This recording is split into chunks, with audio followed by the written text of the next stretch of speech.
Assalamu alaikum and hi everyone. Hope you all are doing good. இன்னும் ஒரு அழகான இன்ட்ரெஸ்டிங்கான வீடியோண்டோட உங்கள் எல்லாரையுமே மீட் பண்ணுறதுல ரொம்பவுமே சந்தோஷம். மிச்ச நாளைக்கு பிறகு என்னோட சேனலில் ஃப்ரைடே ஜும்மா vlog ஒன்று ஷேர் பண்ணிக்கிறேன். என்னோட இந்த ஃப்ரைடே எப்படி ஸ்பெஷலாக இருந்துச்சு என்னெல்லாம் செஞ்சேன்ன்றது தான் இந்த vlogல பார்க்க போகிறீங்க. எப்பவும் போல் இந்த vlog இன்ட்ரெஸ்டிங்காக இருக்கும்னு நினைக்கிறேன். வீடியோவை ஸ்கிப் பண்ணாமல் ஃபுல்லாக பாருங்கள். இப்போ வாங்க இந்த அழகான vlog எப்படி இருக்குதுன்னு பார்க்கலாம்.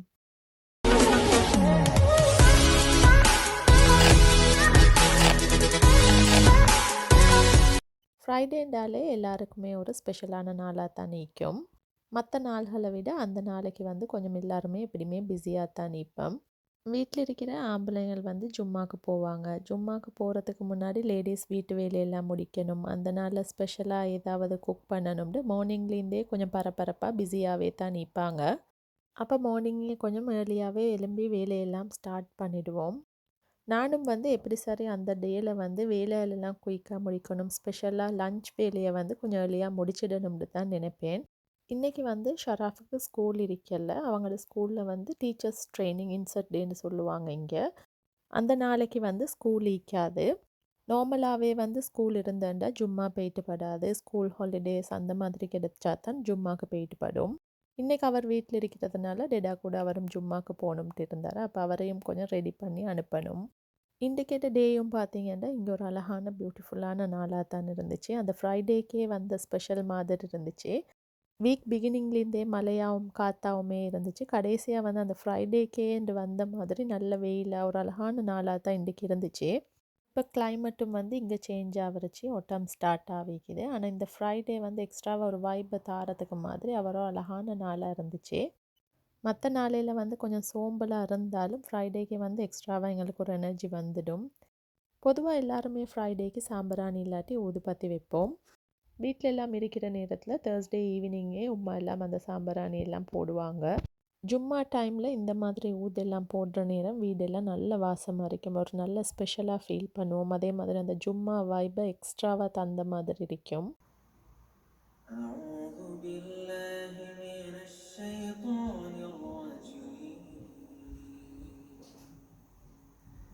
بسم الله الرحمن الرحيم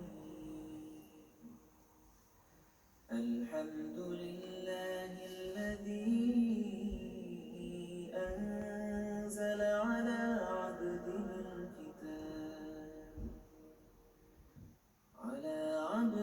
الكتاب ولم يجعل له عوجا.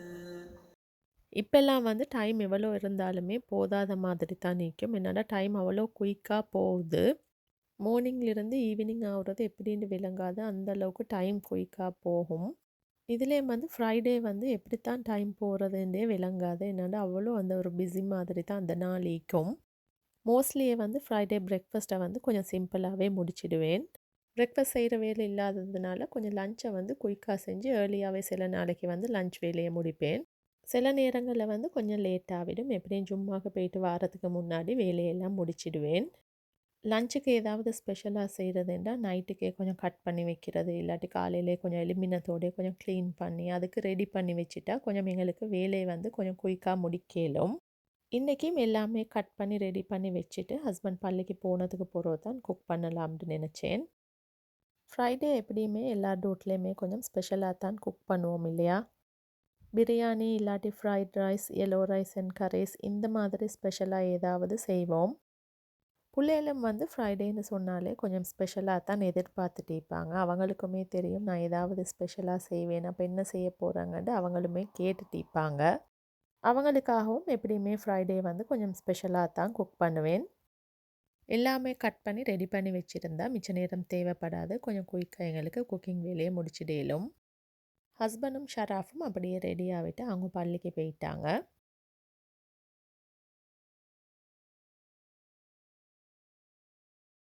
இன்றைக்கி லஞ்சுக்கு வந்து நாசி குராங் தான் செய்யலாம்னு எல்லாத்தையும் ரெடி பண்ணி வச்சுக்கிறேன். நாசி குராங்குக்கு மெயினாக பார்த்தீங்கன்னா சில்லி பேஸ்ட் இருக்கும். சில்லி பேஸ்ட்டை குயிக்காக எப்படி செய்யலாம்னு ஃபஸ்ட்லேயே பார்த்துடுவோம். சில்லி பேஸ்ட்டுக்கு பார்த்தீங்கன்னா இந்த கூனியை வச்சு தான் நான் மெயினாகவே செய்வேன். சிலவங்க வந்து ஃப்ரெஷ்ஷாக ப்ரோன்ஸை வந்து அரைச்சி கூட செய்வாங்க. மோஸ்ட்லியே வந்து இந்த மாதிரி கூனியை வச்சு தான் செய்வேன். இந்த கூனியில் வந்து சில நேரங்களில் மணல் மாதிரி இருக்கும். ஸோ நல்லாவே இதை கழுவி தண்ணி எல்லாத்தையும் வடித்து ஸ்குவீஸ் பண்ணி எடுத்துக்கோங்க.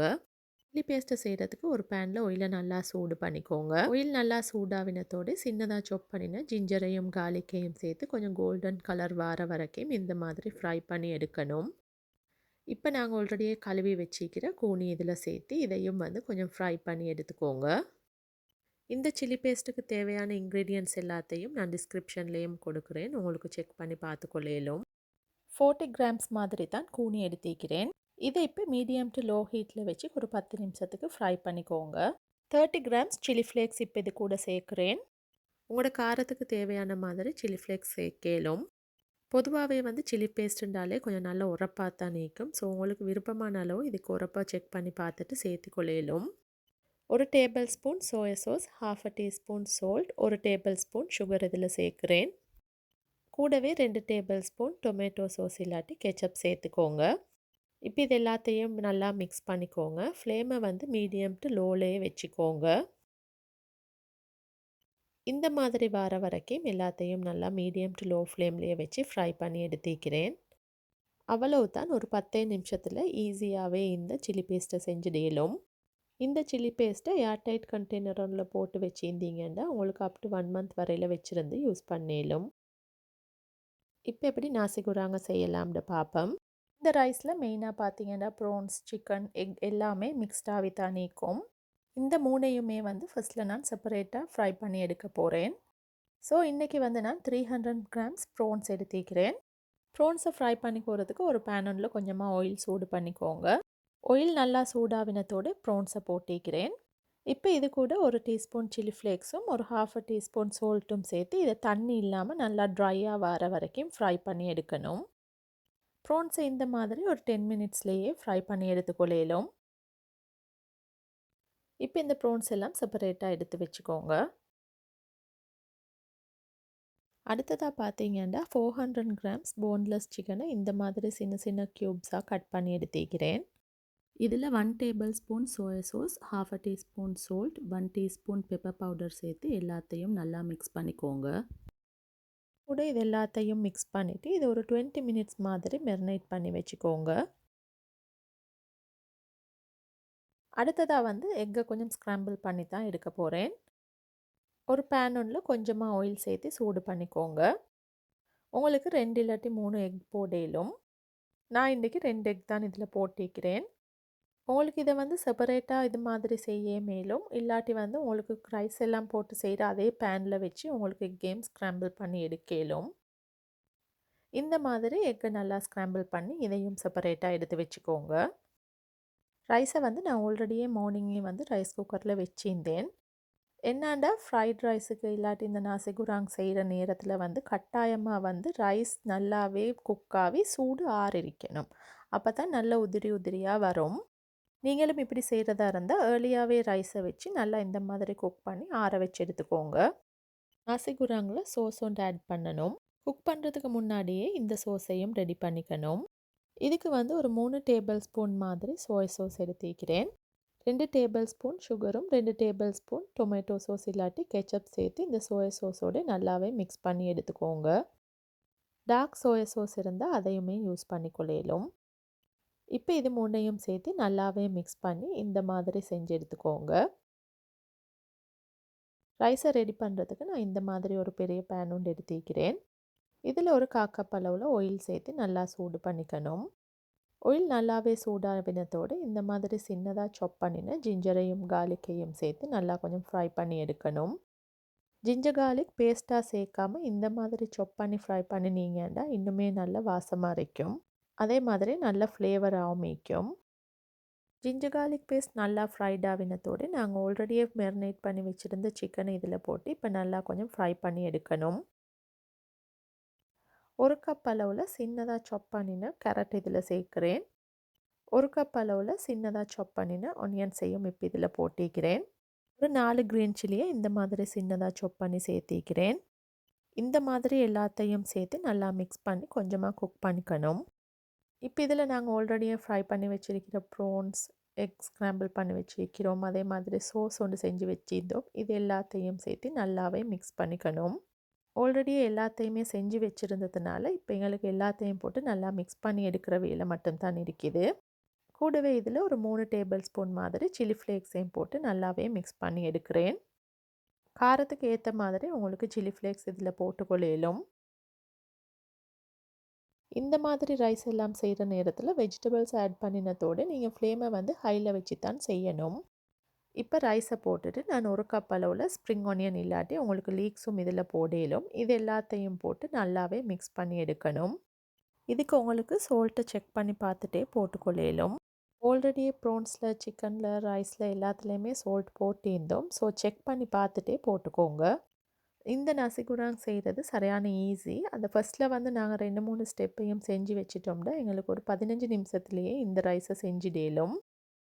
அவ்வளோ டேஸ்ட் ஆகிக்கும். ரெஸ்டாரண்ட்ல எல்லாம் நாங்கள் எப்படி சாப்பிடுவோமோ அந்த மாதிரி அதே டேஸ்ட்டில் எங்களுக்கு வீட்டிலேயே ஒரு 15 நிமிஷத்துலேயே செஞ்சிடலும். என்ன நீங்கள் செய்கிற நேரத்தில் வந்து இந்த மாதிரி நான் சொல்லியிருக்கிற மாதிரி ஏர்லியாக கொஞ்சம் கொஞ்சம் வேலைகளை செஞ்சு வச்சிங்கன்னா உங்களுக்கு ஒரு 15 மினிட்ஸ்லேயே செஞ்சு சர்வ் பண்ணிடலும். ரெஸ்டாரண்ட்லலாம் பார்த்தீங்கன்னா நசி குராங்க வந்து இந்த மாதிரி தான் சர்வ் பண்ணுவாங்க. ஒரு பவுல் ஒன்றில் தேவையான அளவு ரைஸ் ஆட் பண்ணிக்கோங்க. ஒரு ஸ்பூன் ஒன்றால் இந்த மாதிரி இடையில ப்ரெஸ் பண்ணிவிட்டு ஆட் பண்ணினீங்கன்னா தான் தலைக்கீழே பெரட்டுற நேரம் அது உடையாமல் வரும். இதை இப்போ சர்வ் பண்ணுற பிளேட்டில் வந்து தலைக்கீழே இந்த மாதிரி பெரட்டி எடுத்துக்கோங்க. இந்த மாதிரி தான் ரெஸ்டாரண்ட்லாம் வந்து இந்த நசி குராங் ரைஸை சர்வ் பண்ணுவாங்க. அதே மாதிரி மேலால் வந்து இந்த மாதிரி ஒம்லெட் ஒண்டையும் வச்சு தான் சர்வ் பண்ணுவாங்க. இன்றைக்கி நானும் அதே மாதிரி தான் செஞ்சுக்கிறேன். சைடில் வந்து கட்டாயமாக வந்து சில்லி பேஸ்ட் இருக்கும். நாசி குராங் ரெஸ்டாரண்ட்டில் எப்படி செய்வாங்களோ அதே மாதிரி செஞ்சு அதே மாதிரி சர்வ் பண்ணி வீட்டில் உள்ளவங்களுக்கு கொடுங்க. எல்லாருமே உங்களை பாராட்டுவாங்க. கட்டாயம் நீங்களும் இந்த ரெசிபியை ட்ரை பண்ணி பாருங்கள். என்னோட அழகான பீஸ்ஃபுல்லான ஃப்ரைடே இப்படி தான் இருந்துச்சு. நீங்களும் இந்த vlog-ஐ இன்ட்ரெஸ்ட்டாக பார்த்திருப்பீங்க, பிடிச்சிருக்கும்னு நினைக்கிறேன். இந்த வீடியோ உங்களுக்கு பிடிச்சிருந்தா மறக்காமல் உங்களோட ஃப்ரெண்ட்ஸ் அண்ட் ஃபேமிலிஸ் கூட ஷேர் பண்ணிக்கோங்க. இதே போல் இன்னும் ஒரு அழகான இன்ட்ரெஸ்டிங்கான வீடியோவோட உங்கள் எல்லாரையுமே மீட் பண்ணுறேன். Until then, thanks for watching. Take care. Bye bye.